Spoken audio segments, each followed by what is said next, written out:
the issue about what we do or what's happening with the case of ease of doing business is there are those traditional things of how long does it take to set up a company, what are the issues about me getting permits and licenses, and all those things that relate to, call it the corporate governance.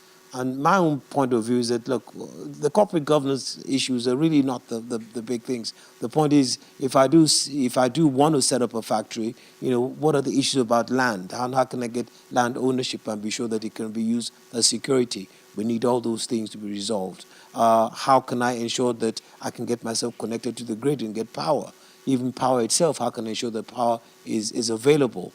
And there's a whole raft of things in that area. For which the ease of doing business group, they're working on it. But we really are not there.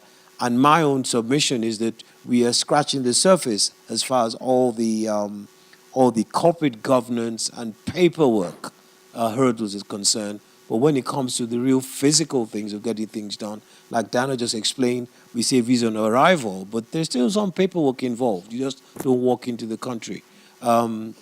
Issues about lands and permits, issues about even getting credit reviews. There are a lot of legislation that still needs to take place so that all these things can be issued. And, in the conversation, we can begin to go into a bit more detail, because there is a lot of detail, but a bit of boring details. But the bottom line is that the government is aware that it needs to resolve these things. If they're not done, then we won't move quickly enough. Secondly, the state governments appreciate that these things need to be done.